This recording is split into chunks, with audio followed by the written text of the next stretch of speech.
President Cyril Ramaphosa, accompanied by the Minister of International Relations and Cooperation, Mr. Ronald Lamola.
Mr. President Cyril Ramaphosa, the President of the Republic of South Africa, Your Excellencies, Ministers of Foreign Affairs of the G20 members and the guest countries, Your Excellencies, Ministers of Foreign Affairs of invited guest countries, G20 shepherds and sous shepherds, heads of invited international organizations, distinguished guests, Excellencies, members of the Diplomatic Corps, Excellencies, ladies and gentlemen, a very warm South African welcome to Nasrec Expo Center, Johannesburg, South Africa, for the first Foreign Ministers meeting of the G20 in 2025 on the African soil.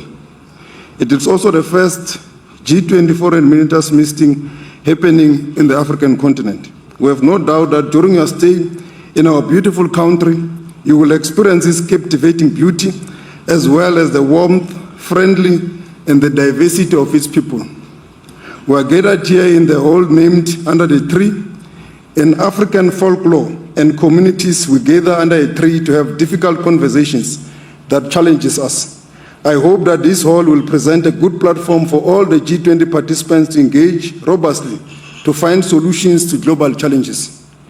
Let me first take this opportunity to thank His Excellency Ambassador Mario Vieira, the Honorable Minister of Foreign Affairs of the Federal Republic of Brazil, for hosting me and my delegation during the G20 handover ceremony in Brasilia, which took place immediately after the successful Leaders Summit that was held in Rio de Janeiro, Brazil in November last year.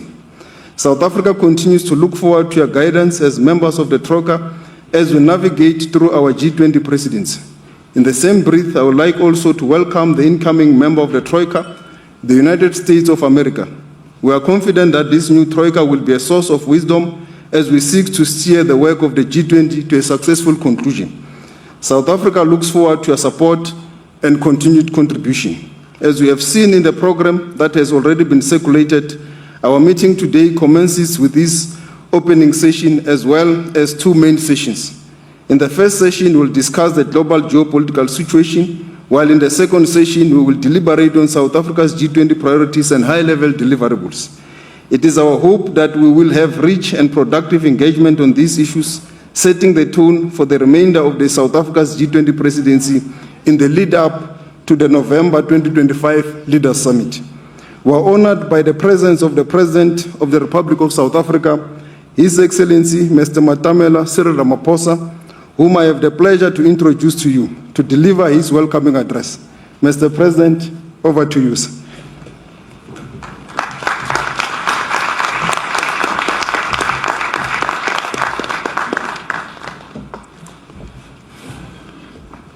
Thank you, Minister Ronald Lamola, the Minister of International Relations and Cooperation of South Africa, distinguished ministers of foreign affairs of the G20 family of countries, as well as invited guest countries, honorable leaders of representative organizations or representatives of international organizations, as well as regional economic communities. I also extend my greetings to heads of delegations who are here present, and all of you honored guests, and particularly the galaxy of media representatives that I see here. Welcome, and a really warm, hearty welcome to this first Foreign Ministers meeting under South Africa's G20 presidency. You have now arrived finally, and you may not believe this, to the most beautiful country ever to be made in the world. So welcome. It is significant that the G20 Leaders Summit later this year will be convened for the first time on African soil. This in many ways highlights the growing importance of the African continent in global economic, political, and environmental discussions that are ensuing around the world. Africa is home to some of the world's fastest growing economies, and in many ways faces unique challenges such as the impact of climate change, developmental needs that it has, and the effects of global trade dynamics.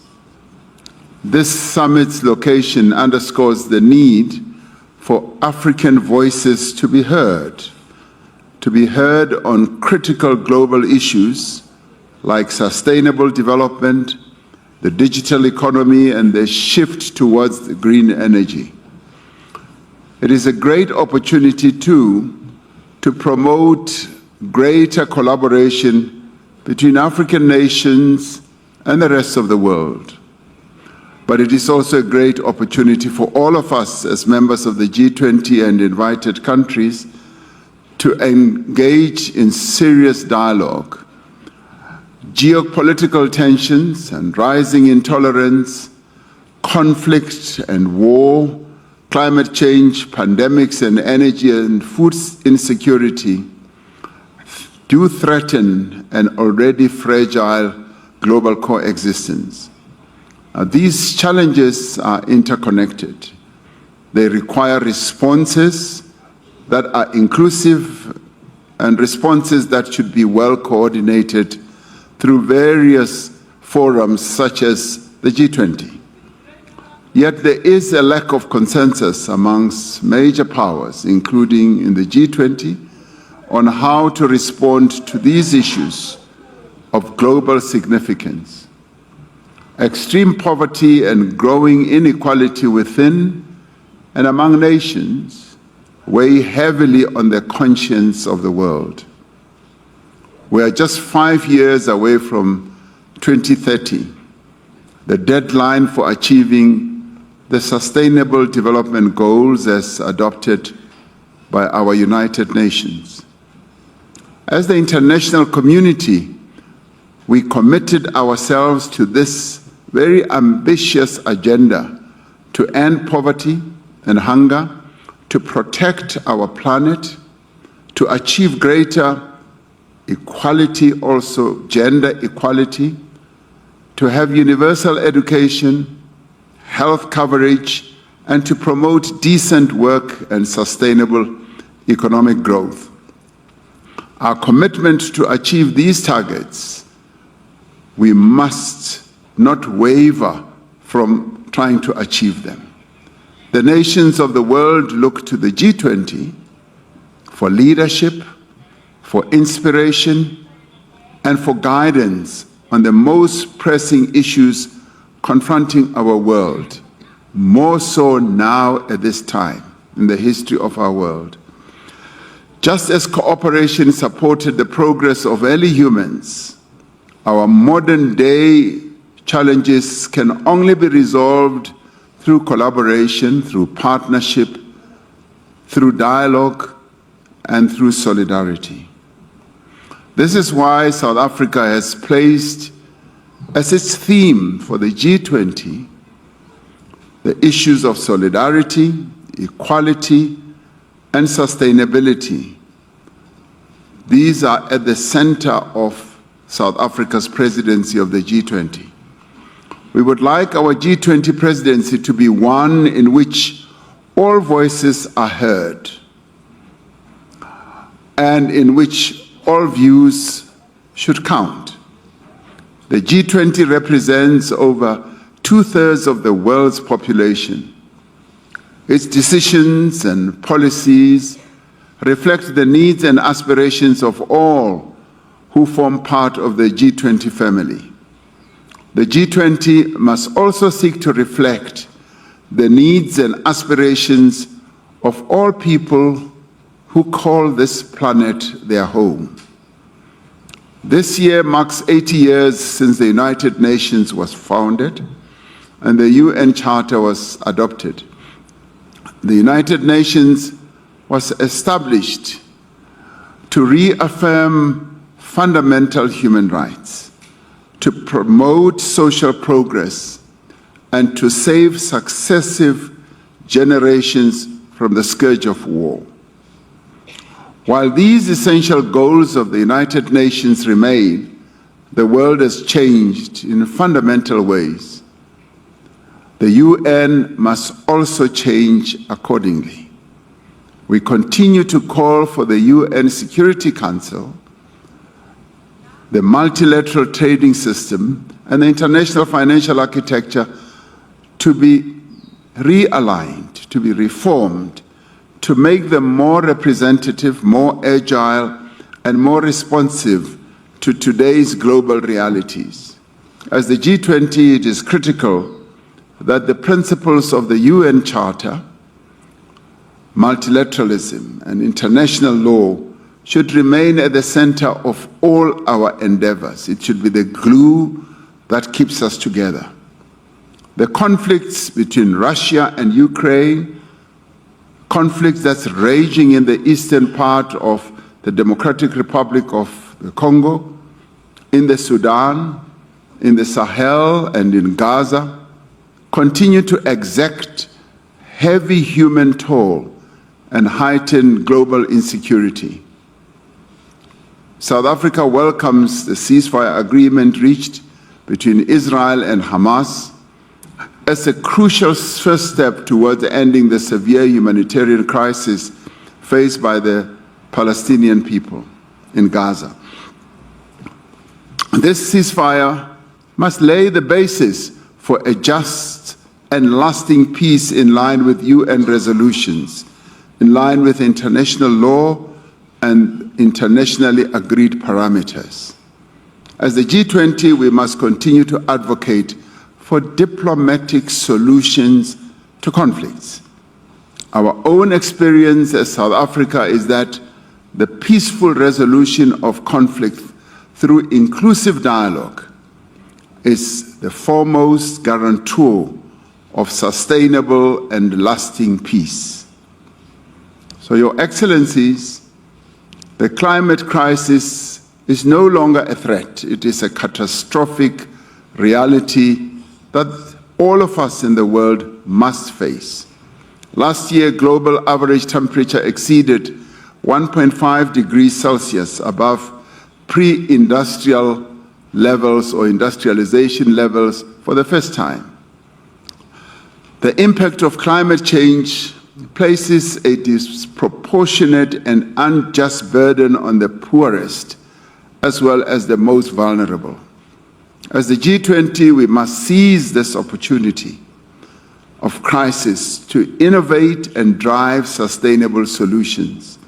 We must remain true to the original G20 mandate of promoting strong, sustainable, as well as balanced and inclusive growth. In line with this mandate, South Africa has identified 4 priorities for its G20 presidency. These are issues we would like all of us to engage with. Firstly, we should take action to strengthen disaster resilience as well as response. We are on a continent that continues to suffer major and catastrophic climate disasters. Climate-induced natural disasters affect countries around the world, but we feel them acutely on this continent as well. But they have a particularly devastating impact on countries that cannot afford the costs of recovery and rebuilding. We will call on G20 leaders to urge the global community, including international financial institutions, as well as developmental or development banks, and the private sector to scale up post-disaster reconstruction. Secondly, we should take action to ensure debt sustainability for low-income countries. Developing economies are currently experiencing the highest borrowing costs in nearly 2 decades. The Secretary General of the United Nations says that poor countries pay up to 8 times more than your more developed economies when it comes to servicing their debt. Debt payments are essentially crowding out vital domestic expenditure and diverting critical resources away from those countries' development. More than 3.3 billion people live in countries where interest payments of debt exceed the payments or expenditure that is made for education and health as well. The G20 needs to renew its efforts to advance debt sustainability with a particular emphasis, yes, I would say on African countries, but more broadly on countries in the global south who continue to face those challenges. Thirdly, we believe that it is important to mobilize finance for a just energy transition. Although climate change affects developed countries as well as developing economies alike, the impact is uneven. Every nation has a responsibility to contribute to global climate effort in line with the principle of common but differentiated responsibilities and respective capabilities. Those most responsible for climate change do have a duty and a responsibility to support those least responsible. G20 leaders should secure agreement on increasing the quality and quantity of climate finance flows to developing economy countries. Now, this is not new. The world has been dealing with these matters in various forums, and we do believe that the G20 forum is a very credible forum to take these discussions forward. And this includes strengthening multilateral development banks, enhancing and streamlining support for country platforms such as the Just Energy Transition Partnership, which a country like South Africa entered into with its partners, as well as other countries who have followed suit, and also with a view of leveraging private capital more effectively as we address this just energy journey. Fourthly, we will seek to harness critical minerals for inclusive growth and sustainable development. We will champion an inclusive G20 framework on green industrialization and investment to promote value addition and beneficiation of critical minerals. And this we will do with a view of ensuring that the benefits flow mutually to all. And we're not talking about a one-dimensional benefit only. All should benefit. In other words, both the South and the North should be able to benefit. South Africa will seek to take forward the recommendations of the 2024 report of the United Nations Secretary General's panel on critical energy transition minerals.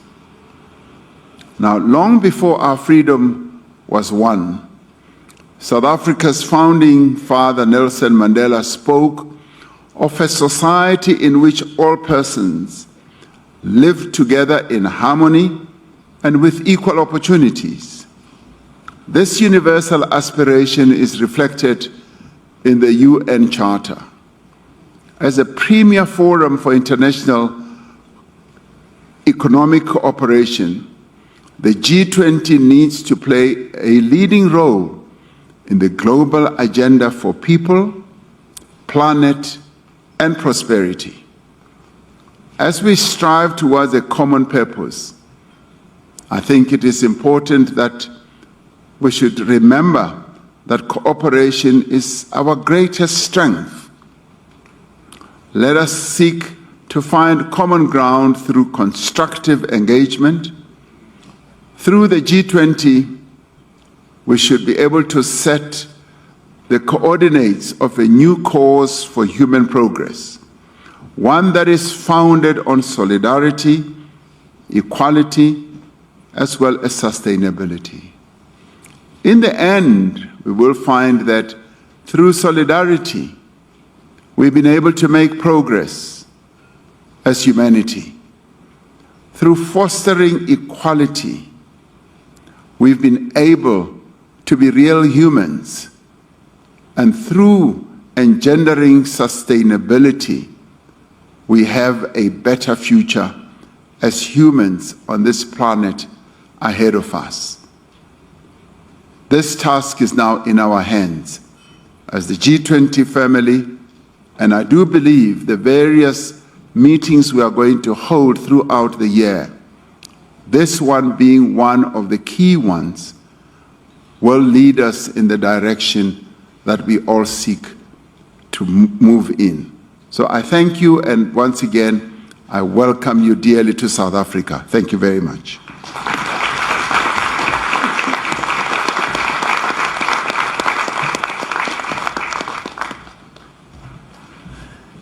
Thank you very much, ladies and gentlemen. We will now have a tea break for 15 minutes, and we will come back to proceed with our agenda. Thank you very much, Your Excellency, President Cyril Ramaphosa.